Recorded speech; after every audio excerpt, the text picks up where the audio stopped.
Welcome back everyone to my channel. Thanks so much for being here. I appreciate you.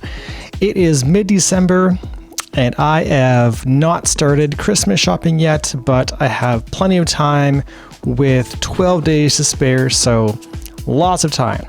Anyhow, I am this week working on a bit of a copycat part 2 series of a pour I worked on a few weeks back. I got quite a few comments on and requests on to try to make again, which is with my grayish blue, my greenish blue, sky blue violet, and blue violet flash. So here's my second attempt at this puddle pour, which will turn out hopefully just like the last one.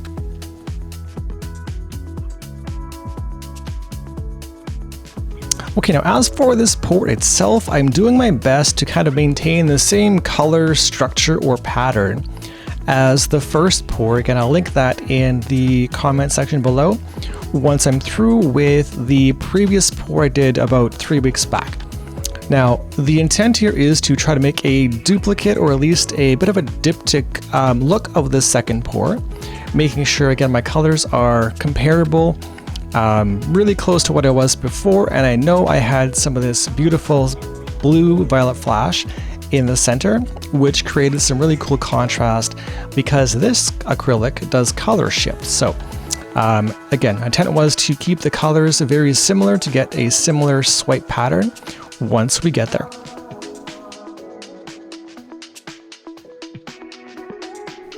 Okay, now I haven't done a question of the day in a long time, so let's get back to that. I have a question for anyone who pours out there.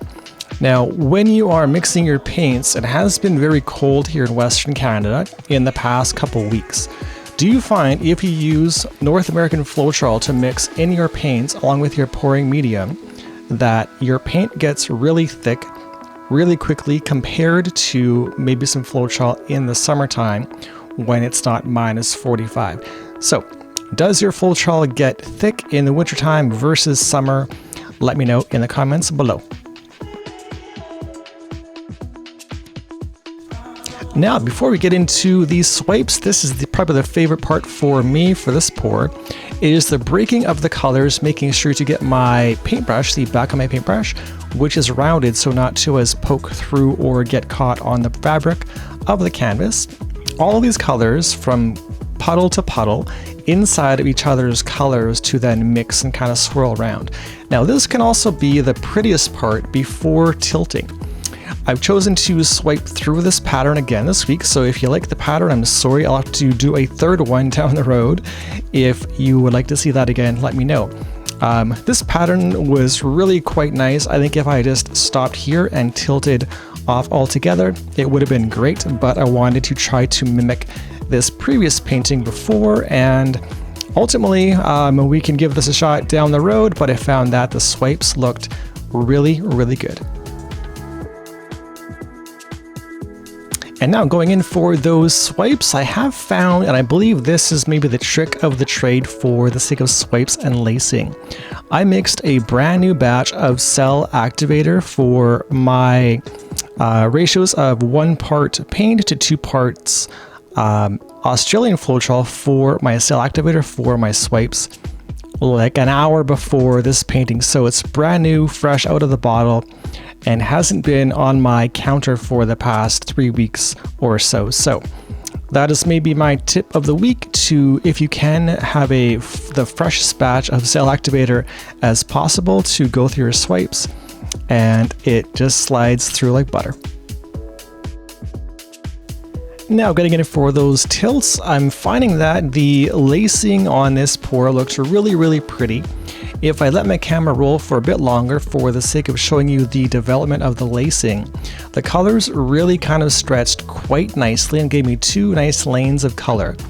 Now the blue violet flash is the primary purple color you see. It does turn gold in other light. So on the, let's call it the left-hand side of the video, in the daytime, looking towards that painting, it turns gold, which is really quite cool. So I found that my 2 lanes looked really, really good, and I was quite happy with the ultimate color combination off these swipes. But I wanted to keep the middle little river of swirls I had prior to not get too distorted. So my tilts are very intentional, wanting to go slow, making sure not to break or distort any lacing as best I could.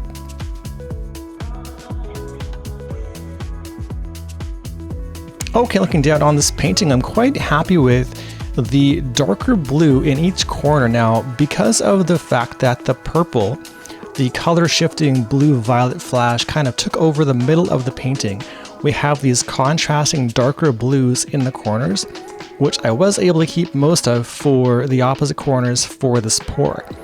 Now, the violet flash is really a pretty color, but I wanted to try to keep this as close to the previous pour as possible.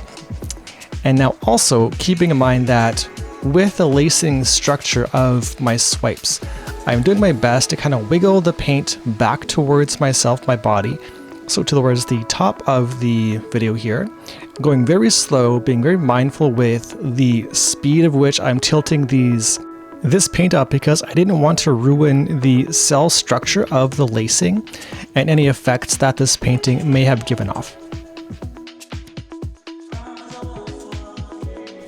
And now as I got to the final corner of this pour, I was finding I was getting stuck a little bit in the mud with the amount of paint left. So I was a teeny bit short on how much paint I needed, and I wanted to wiggle down to the very end of the side of this painting where we covered there, then this corner tilted off quite nicely, but wanted to just get it centered in the end. So I cut out that minute of tilting to get my paint back to the middle, and was happy with the composition of the painting and the cell and lacing structure. So as we get this paint into the middle of the canvas, I was really quite happy with how this turned out, as a bit of a challenge to myself in wanting to mirror this previous pour I worked on.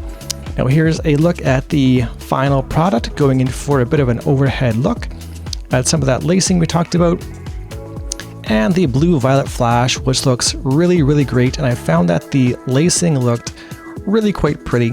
I was happy either way with how this one shook out. If it was a mirror like the other one or not.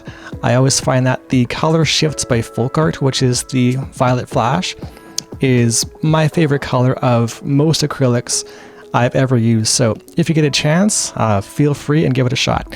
So here we are with this final pour. Let me know your comments in the section below, and we will of course catch you again in the next one.